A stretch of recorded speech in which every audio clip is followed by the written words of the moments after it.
Olá, pessoal. Meu nome é Alexandre Costa. Eu vou falar um pouco para vocês então sobre ceratite intersticial e ceratopatia lipídica. A definição então de ceratite intersticial é uma inflamação não supurativa do estroma da córnea.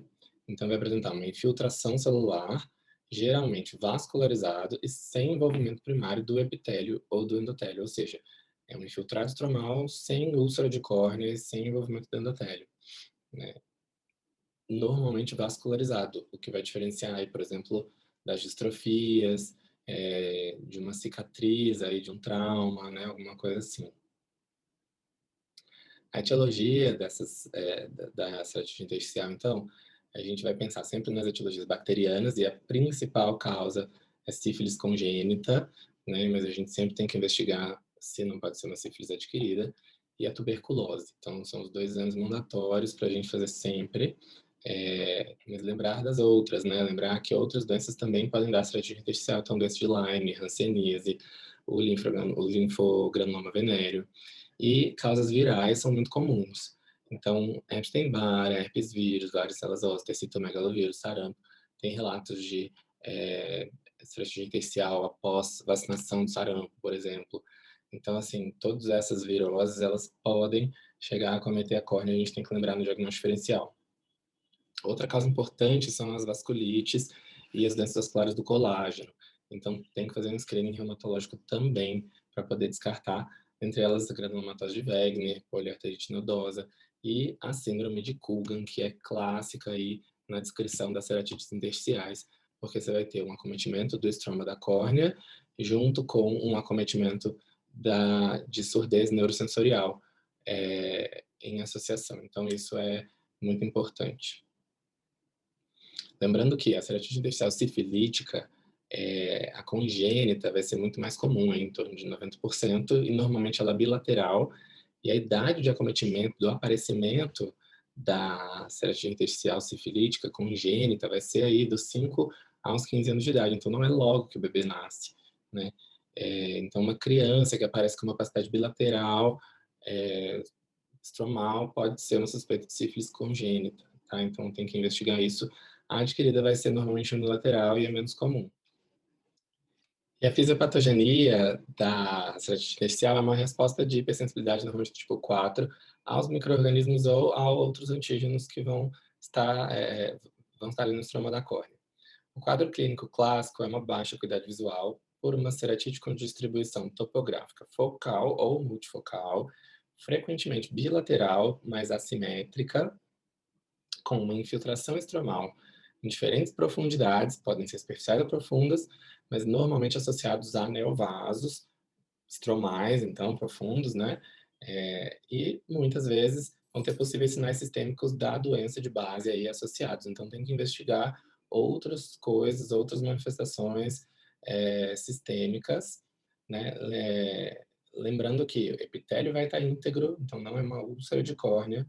É, e num quadro mais antigo, mais crônico, esses neovasos eles podem já ter desaparecido, porque já desinflamou ali, e vai ter vasos fantasmas, então você vê o trajeto dos vasos, né?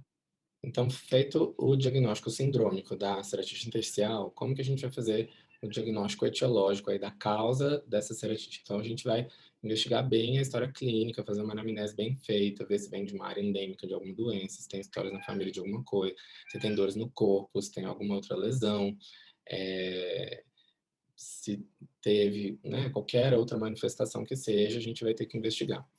Vamos fazer exames de sangue. Então, aquela triagem toda de uveites basicamente é igual, né? A gente vai fazer os testes, um hemograma, um VHS, PCR, para ver testes inflamatórios, a gente vai fazer as sorologias, né? Principalmente aí de sífilis, também DRL, um teste treponêmico, vai fazer o PPD ou o IGRA para testar a tuberculose e doença de Lyme, todas as hepatites virais, as sorologias virais, herpes, citomegalovírus, Epstein-Barr, tudo isso vai ser de acordo com a história clínica do paciente. Você não precisa pedir todos os exames todas as vezes. O paciente é vacinado, se não é, se é criança, se é um adulto, tudo isso vai interferir.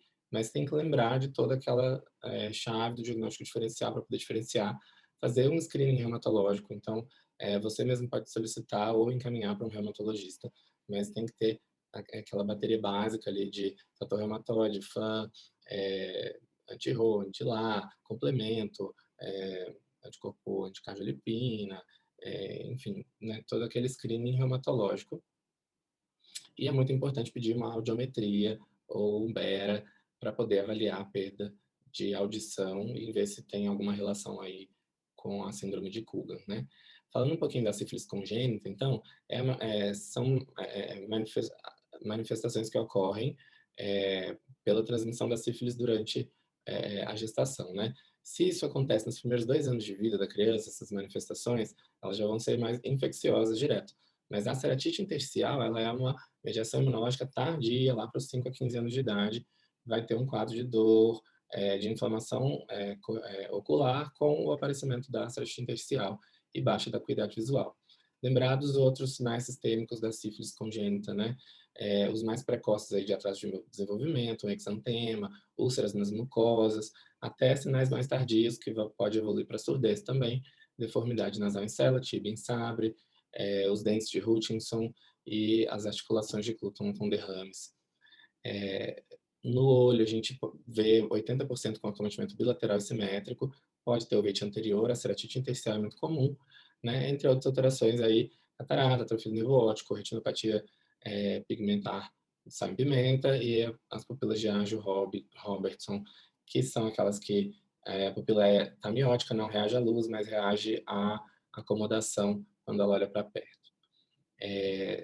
Você vai ter uma veite granulomatosa nesses casos, pode ter aí muita fotofobia, blefaroespasmo, e uma lesão típica também é o Salmon Patch, ali, que vai ser uma lesão córneo-conjuntival com aspecto róseo, acinzentado pelos neovasos ali que estão chegando, com edema corneano associado, congestão conjuntival, vascularização profunda, né? Então, aqui é um exemplo de uma lesão Salmon Patch típico de sífilis congênita. Evoluindo, você vai ter vasos fantasmas e cicatrizes, né, como nessa foto de baixo. Astigmatismo irregular, afinamento corneano, às vezes ceratopatia em faixa, até glaucoma secundário. Tudo isso a gente vai avaliar, então, para ver como tratar esse paciente, né? O tratamento tem que incluir o tratamento da sífilis, então, tratar com penicilina, de acordo com o caso aí, dentro da classificação. O corticóide, ele sempre vai ser útil na fase inflamatória, para desinflamar o olho, diminuir o tempo de evolução da doença e diminuir os vasos, né, os neovasos. Cicloplégico se tiver dor, lente de contato rígida por causa da irregularidade, o astigmatismo muitas vezes vai resolver o problema. Transplante de córnea em casos mais extensos, com cicatrizes extensas. Já na ceratite intersticial por tuberculose, que é a outra causa aí muito comum, principalmente no nosso país que é endêmico, né? A gente vai ter um quadro clínico muito semelhante ao da sífilis, mas geralmente unilateral, tá? E muitas vezes ele pode ser exclusivamente ocular, ele pode não manifestar uma tuberculose pulmonar, mas aparecer com uma ceratite intersticial, com neovaso, tudo, e você investiga e acha um PPD de 20 e tem que tratar, tá? O tratamento é o tratamento clássico da tuberculose, no mínimo 6 meses, mas se tiver alguma recidiva ou sinal de reinfecção, aí tem que ser um tratamento mais prolongado aí de pelo menos 12 meses. Também cicloplégico e corticóide vão ajudar a diminuir a fase aguda, diminuir a dor, diminuir a inflamação.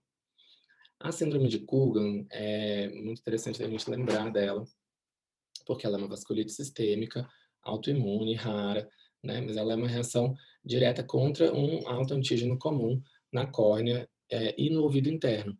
Então, daí, esse acometimento ipsilateral. Vai ter a tríade, então, de ceratite intersticial bilateral, deficiência vestibulo-auditiva neurosensorial, então é importante saber que tipo de perda auditiva que o paciente tem, e ele vai ter isso associado a quadros de vasculites, então poliartrite nodosa, vasculite necrosante, e aí nos quadros de agudização tem que entrar com, às vezes, pulsoterapia, tem que entrar com um tratamento anti-inflamatório intenso para poder evitar essas sequelas da deficiência visual e da deficiência auditiva, né? E é comum em adultos jovens. Ela vai começar assim como uma opacidade mais leve, mas ela pode ir desenvolvendo até opacidades mais densas aí da córnea.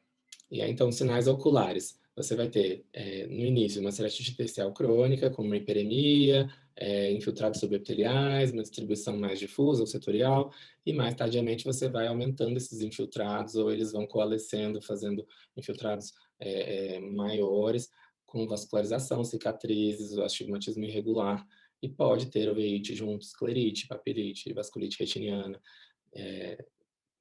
quadro florido aí associado. Esse já é um quadro mais crônico, você vê que vai ter essa opacidade que pode ir circulando, fazendo esse anel também, mas podem ser lesões isoladas. O diagnóstico vai ser de exclusão, depois de todas as sorologias negativas, e uma clínica compatível com perda da acuidade visual, a perda auditiva, neurosensorial, associando com a ceratite intersticial.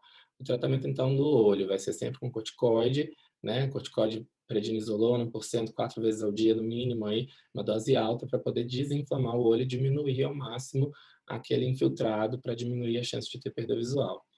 Né? Se tiver, no caso da síndrome de Coogan, os sintomas, então o paciente ele tem que estar ciente que ele tem esse problema, porque se de repente ele teve uma perda aguda da audição, ele tem que entrar, às vezes, com uma pulsoterapia, né? Um tratamento mais intenso para prevenir que essa perda auditiva seja definitiva. E muitas vezes tem que associar imunossupressores para evitar que isso aconteça, né? Então tem que ser um tratamento multidisciplinar com otorrino e com reumatologista. Já a degeneração lipídica, ela é uma degeneração comum quando tem vasos aí na córnea. Então, a ceratite intersticial é uma das principais causas aí da degeneração lipídica, em que você vai ter depósitos estromais, superficiais ou profundos, de lipídios amarelados, com esse aspecto de penugem na margem, que é colesterol, gordura, glicoproteínas ali que vão depositando. É um possível aumento da permeabilidade dos vasos sanguíneos do limbo ou uma inabilidade das células corneanas em metabolizar os lipídios. E eles vão ali aumentando aquela mancha branca, né? Ela pode ser primária, o que é raro, sem vaso sanguíneo, sem infecção anterior. Normalmente ela é secundária a alguma inflamação crônica, a presença de cicatrizes vascularizadas e adjacente àquele vaso ali vai tendo essa deposição de lipídios. Ela é assintomática, exceto quando ela pega o eixo visual.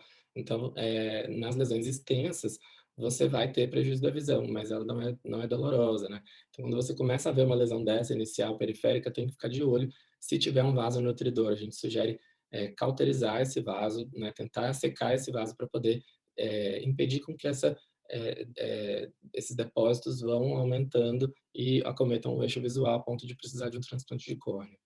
Então, o controle dessa neovascularização com corticoide tópico, ele pode ser, no primeiro momento ali, interessante para interromper a progressão da ceratopatia, né? Ou até mesmo a cauterização direta dos vasos. Você pode cauterizar o vaso direto ali no limbo, se ele tiver mais superficial, ou se ele tiver mais profundo, como nesse caso aí do Dr. Rodrigo Reis, que publicou, uma diatermia com auxílio de uma agulha de sutura. Então, você passa a agulha no trajeto do fio profundo lá na córnea, encosta o cautério na agulha para ele poder cauterizar o trajeto ali e aí o vaso vai secar. Né? Outras técnicas são descritas, né, como laser de argônio, terapia com VT-porfirina, bevacizumab subconjuntival, tópico, vão poder diminuir essa vascularização. Então, aí tem uma foto, por exemplo, de um artigo que mostrou bem a redução do vaso, né, e dá para ver até pelo tamanho do acometimento perto da pupila que ele deu uma pequena agredida, mas o mais importante é que ela não aumentou e os vasos diminuíram, né? Então, isso é fundamental. Se tiver acometendo o eixo visual, a solução seria fazer um transplante de córnea e sim, durante a cirurgia é obrigatório cauterizar esses vasos para que isso não continue proliferando. Obrigado.